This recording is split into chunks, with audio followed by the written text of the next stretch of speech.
en face aujourd'hui. Je vous ai dit qu'il allait être en blanc. Bon, je ne bois plus son caddie. Un jour, le type va venir ici à moi. Je ne crois pas, ce jour-là. Comment vous allez, docteur? Bien dormi? Ça va? On est debout. D'accord. Ce matin, on parle de prématurité. Tout à fait. J'avoue ne pas être très familière à ce terme. Prématurité. La prématurité. Bien sûr. C'est quoi? Moi, j'ai entendu parler. C'est-à-dire les enfants qui naissent de façon précoce ou alors tardive. Précoce. Les enfants prématurés. Prématurés. Ah, d'accord, ça vient de là. Voilà. Ok. Ah, ok, qui n'ont pas pris ça la peine de prendre la maturité. La maturité. Ok, maintenant je comprends. On en parle dans ce matin. C'est quoi la prématurité? Voilà, en un seul mot, pour que les gens comprennent, c'est justement ces enfants qui viennent plus tôt. Voilà, certainement pour plusieurs raisons, pour plusieurs causes et tout. Mais il s'agit bien évidemment qu'ils n'atteignent pas l'âge de la maturité. Okay. Nous savons tous que l'âge, c'est 9 mois. 9 mois. Mois et demi. Okay. Qui veut dire 41 semaines. Okay. Parce que quand on va faire l'échographie, on écrit toujours en semaine là. Semaine. Certaines les femmes sont parfois égarées. Voilà, donc 9 mois, c'est une grossesse qui arrive normalement, qui atteint 9 mois et demi. Voilà. Mais pour le cas des enfants prématurés, il s'agit bien évidemment de 37 semaines. 37 semaines. 37 semaines. Ok. Au lieu de 9 mois. Au lieu de 9 mois et demi, voilà. Et il y en a qui descendent même jusqu'à 6. Tout à fait. Même avant 6 mois. Aïe, aïe, voilà. Et ils survivent. Oui, ça va dépendre de la prise en charge. Mais est-ce qu'il y a des signes avant-coureurs, peut-être des signes de menace sur l'accouchement de prématurité? Oui, ça il faut dire que comme grossesse, comme toute grossesse, bien évidemment, contraction utérine, c'est-à-dire douloureuse, alors, nous avons saignement, voilà, utérin également, nous avons la rupture des poches, ce qu'on appelle les poches d'eau, bien évidemment, qui également fait partie des manifestations. Voilà. D'accord. Bon, maintenant, quelles sont les causes et les facteurs de risque? Parce que souvent, on ne se rend pas compte. Oui, parce qu'il faut dire que les causes, parfois, il y a des causes parfois inexpliquées, dont l'origine même, on ne peut pas justement nous le dire. Nous avons également une prédisposition génétique. Ah bon? Ça, il faut le savoir. À faire des grossesses ou vous accoucher des... Tout à fait. Ça alors, maintenant, nous avons des causes également qui sont liées à certaines pathologies de la mère. Si le risque de santé de la maman est en cours et enclenché, ça dit bien que l'enfant, d'une manière ou d'une autre, va chercher lui aussi à se libérer.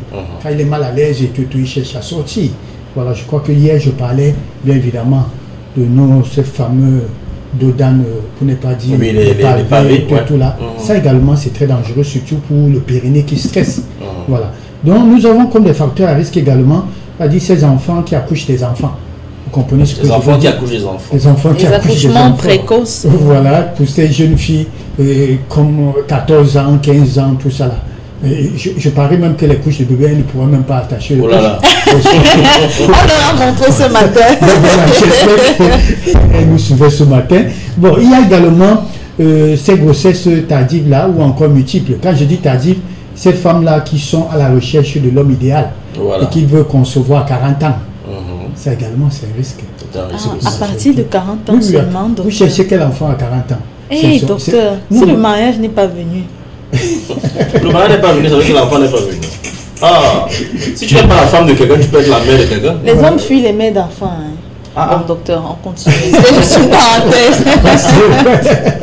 Alors, donc il y a l'âge également, il faut comme facteur, et comme je disais tantôt, il y a des pathologies également qui pourraient être justement à l'origine. Donc il faut faire très attention. Nous avons également des infections pendant la grossesse. Les infections pendant la grossesse également peuvent justement être la cause ou encore un facteur favorisant de la prématurité. Voilà. Docteur, le stress a quelque chose à voir aussi.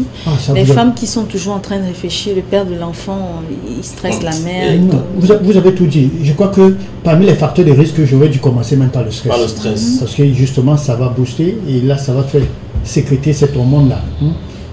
Cortisol, je parlais de cortisol et tout. Alors, d'où ça va justement impacter parce que j'aime bien quand Miss Nono parle de la dépression postpartum. J'aime bien l'expression qu'elle utilise. Elle est ferme dans ce thème-là. Et j'ai toujours dit, pour ajouter à ce qu'elle dit souvent, la dépression, ça commence avant. Pour moi, ça commence avant, pour rejoindre ce que Parcel dit. C'est-à-dire, parce que le plus souvent, les grossesses, c'est accident. Ok, par accident. Par accident. En Afrique, on prépare les grossesses. On ne prépare pas. Et quand ça arrive, parfois l'homme dit que je ne veux pas. Et ça commence. Parfois l'homme, j'ai pris en charge une jeune étudiante qui disait, je dis, mais il est où? Il a pris la tangente. Ouais. Il est parti. Alors, voilà. Donc, vous imaginez, alors, elle veut retirer. Je dis, si tu retires, moi je te porte plainte. Alors, du coup, c'est un stress et tout. Vous voyez un peu ça. Voilà aussi des choses, parce que le stress, elle va vivre, elle va dire, mais tiens, mon avenir va fouiller, je veux faire comment, où est-ce que je veux trouver l'argent, et tout ça, ça c'est aussi des menaces. Donc, il faut dire que le stress, c'est l'ennemi numéro 1. Voilà. On a parlé de causes, mais des complications aussi, il y en aura. Oui, des complications. Bien évidemment, les complications seront beaucoup plus pour le cas du bébé. Mais d'abord, avec ta permission, Charles, il fallait qu'il nous... Est-ce qu'il y en a plusieurs types quand même? On peut parler des types. Oui, prématurité, ça vous l'avez dit, plusieurs stades. Pour ne pas dire type aussi, c'est des stades, bien évidemment. Et ça, vous l'avez dit, avant 6 mois, ça c'est ce qu'on appelle prématurité extrême. Les bébés qui naissent à 5. Il est tout petit. Je ne voudrais pas dire naissent, parce que ce n'est pas normal. Tout petit comme ce gobelet. Il est tout petit, voilà. Et vous pouvez imaginer le poids, ou bien la taille. Peut-être c'est 20 cm. Voilà. Alors, donc, il y a ça, ce qu'on appelle prématurité extrême. Il y a ce qu'on appelle prématurité grande. Ça veut dire à partir de 7 mois. Voilà. Il y a également ce qu'on appelle prématurité modérée. Bien évidemment, c'est 7 mois en allant 8 mois et tout ça. C'est ce que nous appelons 37 semaines. Donc, voilà les différents stades. En principe, il faut dire une grossesse atteinte, c'est à partir de 40 semaines. C'est vrai qu'il y a des gens qui vont jusqu'à 10. 10 semaines, oui, bien sûr. 11 même.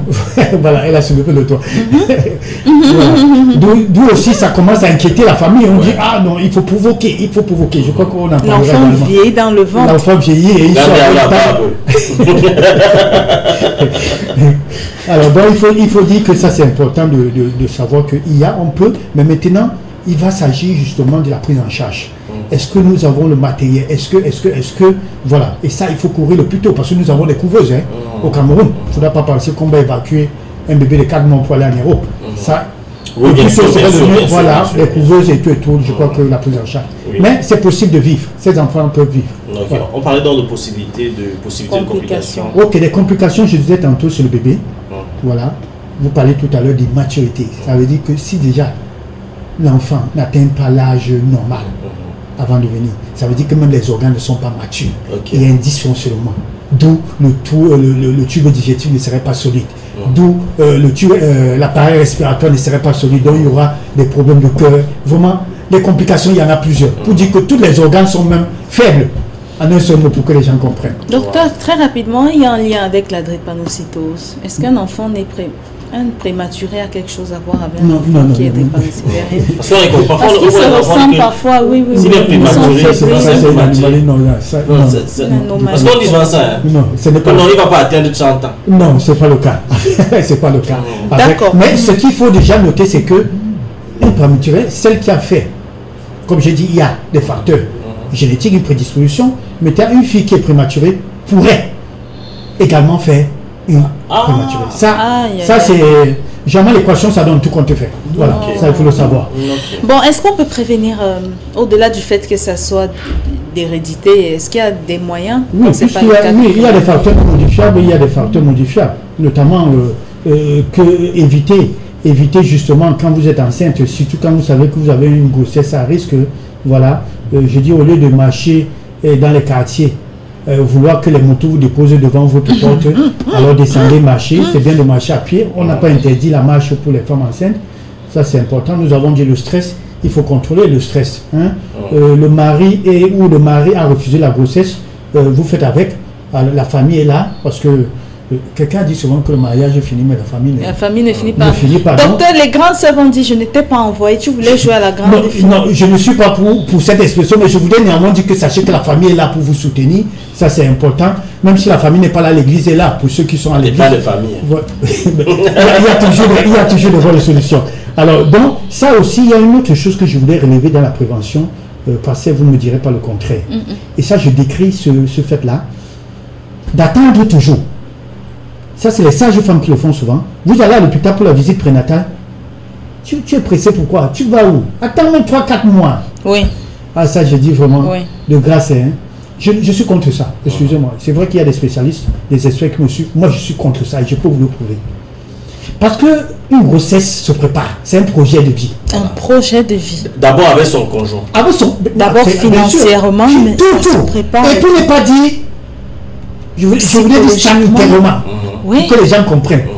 Un bébé doit venir sur un terrain propre. Oh là là. Alors, quand vous chopez vos chlamydia, tous ces infections-là, après l'accident, comme on dit l'accident, ça vient, le bébé vient à céder. On va vous dire à l'hôpital, attendez 4 mois pour faire la visite. Entre-temps, le bébé se développe. C'est une catastrophe. C'est une catastrophe. Donc, arrêtez cette histoire-là où on dit rentrez d'abord. Rentrez d'abord. Vous, la femme, soyez éveillée, dites que non. Vous voyez même l'enfant. Je veux faire mon bilan. Je veux faire mon bilan. Un bilan qui aurait dû être fait depuis la rencontre avec le partenaire. Tout à fait. Voilà le premier aspect. Deuxième aspect, vous, ces femmes-là qui fuyez les causeries éducatives, là, visite prénatale, ce n'est pas une fois et vous attendez la grossesse, l'accouchement, autant pour moi.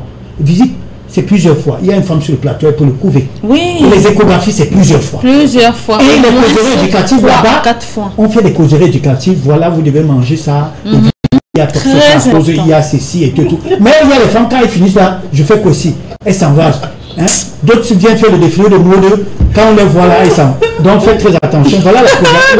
On dit qu'elles viennent faire le défilé de mode. Parfois on regarde qui a le plus joli ventre. Oui. Et bon, voilà. Il y a un événement.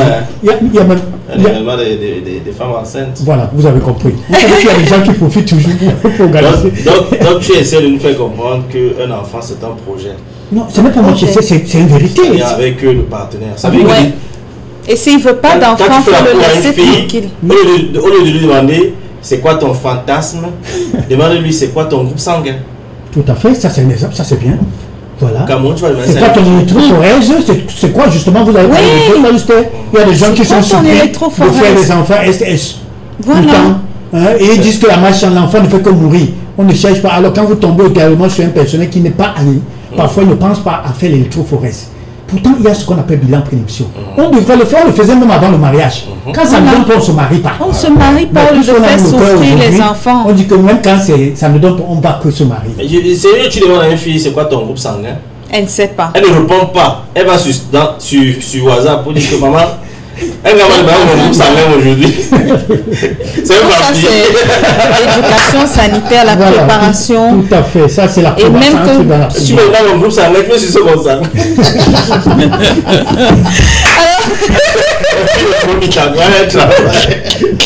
Mais pour savoir où mettre les pieds aussi. Alors dis-moi, c'est quoi ton groupe sanguin? Maman est où? Tu veux dire comme ça? Docteur, quel est le poids qu'un bébé doit faire? On attend souvent 3 kg 200, 3 kg 400, 2 kg. C'est quoi le poids? Le poids, normalement, je voulais commencer par la taille. C'est à partir de 45 à 55 cm. La taille normale. 45 cm. Vous devez être, ça c'est important. En dessous, vous comprenez que je ne voulais pas dire que c'est comme l'enfant serait un pygmée ou encore. Alors je me réserve de le dire. Mais c'est une taille, c'est normal. Mais c'est une taille normale. Je sais qui me dit même quoi, docteur. C'est qui? Orléa. Orléa 45 cm. Alors le poids normalement varie de 25, 2500 à 4. Il y a des femmes qui font 5 kilos. Ouais. Ça vous savez. C'est plus. C'est plus ça. On a eu. Et sans déchirure. Oui, on a eu des records même qui vont jusqu'à 8. Ça, il y en a eu. Donc, 8 kilos. Voilà. Oui, il y en a eu. Alors donc voilà. Alors vous comprenez donc que en dessous de 2, pour ne pas dire 2, normalement, ne courez pas. On doit mettre à la couveuse. La logique vraiment. En dessous de 2, vous imaginez 1 kilo, vraiment. C'est pas évident. C'est pas évident. Surtout avec les facteurs l'environnement, vous allez rentrer, habiter, je ne sais pas dans. Non. Il vaut mieux ne pas être. Voilà. Peut-être parfois c'est un problème de coût. On dit non, je ne veux pas comment. Certaines mamans sont même obligées de laisser le bébé rentrer. Parce qu'elles ne peuvent pas payer la chambre. Elle vient allaiter, elle vient. Tout à fait. C'est très difficile. Donc je disais que c'est l'enfant, c'est on va le laisser dans la rivière. Oui, déjà oui. Voilà, mais il faut dire que tout ça arrive à cause des facteurs dont nous avons énuméré. Il faut préparer tout ça. On peut. Voilà. S'il vous plaît, les filles, quand un homme vous fait les avances, dites-lui que vous partiez faire les examens. Tout à fait. Bilan. Il y en a qui disent que c'est l'escroquerie, qui veut d'abord goûter avant d'aller faire les examens. Oh là là, c'est pas possible. Docteur, pourquoi la femme enceinte ne doit pas se coucher sur le dos? Et le plus souvent, ils m'ont dit aussi de se mettre du côté gauche. Gauche, c'est bénéfique. D'ailleurs, je voudrais dire côté gauche, c'est pour tout le monde, pas seulement femmes enceintes. Nous tous, nous devons dormir plus du côté gauche. Ça, c'est important. On fait comment vous savoir, donc, le côté gauche de votre corps. Au sommet, quelqu'un m'a demandé s'il devrait mettre un compte plaqué pour l'empêcher de... Mais quand j'étais enceinte, je vivais ça. À chaque fois, on me poussait. Madame, on a dit le côté gauche. Ben voilà. Donc, il faut dire parfois à l'aise. Voilà, à partir de 4 mois, ça il faut le dire ainsi, parce que pour éviter que vous puissiez comprimer la veine, on appelle ça veine cave, qui est cette veine-là qui ramène le sang au niveau du cœur. Donc faites très attention à partir de 24, c'est-à-dire 4 mois, vous, femme enceinte, vous ne devez plus vous coucher sur le dos. Ça c'est important. Ou encore, il y a plusieurs façons de se coucher. Vous pourrez mettre l'été d'oreiller en bas, sur les genoux, ou encore entre les genoux, parce que les femmes enceintes sont parfois sujets à ce qu'on appelle la lombalgie et tout. Donc vraiment c'est déconseillé, surtout quand, pire encore, si vous avez le surpoids, bien évidemment. Docteur, j'ai une dernière question quand même. Les rapports sexuels, est-ce que ça peut créer des fausses couches? Quand on a une grossesse, vraiment ça, il faut dire qu'à risque, ça vous comprenez que vous devez écouter le conseil de votre gynécologue, d'où on parle des causeries éducatives. Parce qu'il faut dire que les premières semaines d'une grossesse, pour tout le monde, même une femme normale, c'est une période où il faut faire très attention. Quand je parle du premier trimestre, c'est les 3 premiers mois. Et c'est même les plus difficiles. Voilà, c'est les plus difficiles. Il faut faire très attention. Et même également, cela va également dans les rapports. Hein, pour l'homme qui est trop... Hein, Charles trop, fils, voilà, vous entendez? il faut aller doucement. Et tout ça, là, ça c'est important parce que justement, elle pourrait être prédisposée à une grossesse à risque ou bien une fausse couche et tout. Et à force, et là, il y aura rupture. Alors qu'il dit, je renforce l'enfant. Oui, oui. Oh, monsieur, allez, je voulais l'éducation sanitaire, s'il vous plaît. Parce que quand on écoute parler, on a comme l'impression que quand on est enceinte, on ne fait plus des rapports. Il y a des femmes qui tournent le dos à l'homme jusqu'à attendre l'accouchement. Docteur, les hommes qui dégoûtent pour rien. Le bébé fait une fixation sur lui, il commence à t'énerver pour rien. Ça veut bien. Les bébés il y a des bébés qui n'aiment pas certaines personnes. Non, il faut dire que les rapports pendant la grossesse favorisent même un bon travail, un bon développement et tout. Ça évite même les retards de croissance. Donc il y a beaucoup de facteurs d'avantages à cela. Mais les femmes ont mystifié la grossesse. Vraiment. Vous n'avez jamais été enceinte, monsieur, donc ne parlez pas de quelque chose que vous ne connaissez pas. Voilà. À moins que si d'autres il y a des hommes qui rêvent d'accoucher. Non, dis-moi un peu. Tu es enceinte. Je suis ton là. La souffrance que j'ai là, c'est pas la grossesse. Oui, c'est vrai que l'homme souffre. Mais je vous dis qu'il y a des bébés. Docteur, les bébés, même les couleurs qui ne supportent pas, ils ne veulent pas le rose. Je suis d'accord avec tous ces facteurs, ce côté psychologique. C'est des hormones aussi. Voilà, c'est des hormones aussi. La femme ne veut plus manger telle chose, elle a l'appétit pour telle chose. Ça, c'est vrai, mais il faut dire qu'on doit passer, on doit aller au-delà de cela, hein, de tout ce qui se manifeste et tout. Il faut aller et comprendre que non seulement le bien de la mère, le bien de l'enfant. Je vous ai parlé des pathologies. Une femme qui est hyper tendue, vous imaginez les risques, préclampsie et tout. Donc, il faut dire que non, et ça passe par une bonne alimentation, par une bonne hygiène de vie. Il faut bien dormir, il faut avoir le temps de s'épanouir, pour éviter d'être stressé et tout ça. Donc, ça, c'est important. Tout ça va ensemble.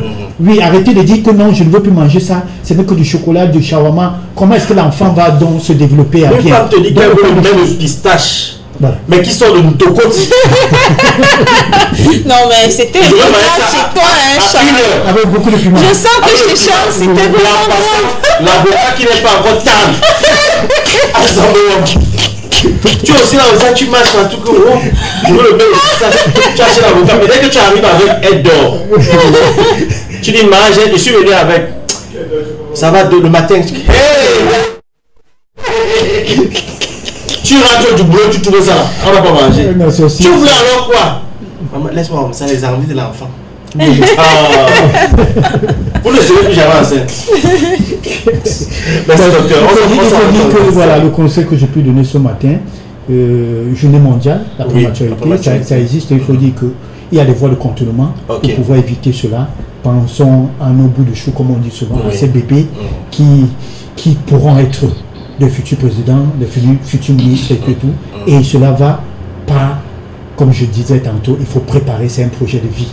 Ça, je donne ce conseil-là, ça dit préparer, dites que en janvier 2023, chérie, nous allons faire un bébé. Voilà. Et le bébé viendra un tout beau bébé. Il viendra avec tous les facteurs, voilà, et tout. Comme ça, on ne va pas monter, descendre, on va pas chercher l'argent de la maternité. Voilà le conseil que je vous donner vraiment. Parce que tous les jours, vous êtes en train de vous engueuler quand l'enfant arrive. On dit poussez la mère, pousse. Voilà. Et s'il vous plaît, quand vous êtes enceinte, vous les femmes, il faut fuir l'infection. Fuir l'infection, c'est quoi? Si vous constatez que votre mari est infidèle, tournez-lui le dos. Ça, moi, je le dis parce que Monsieur Charles, les infections dehors là et venir les donner, ça c'est important.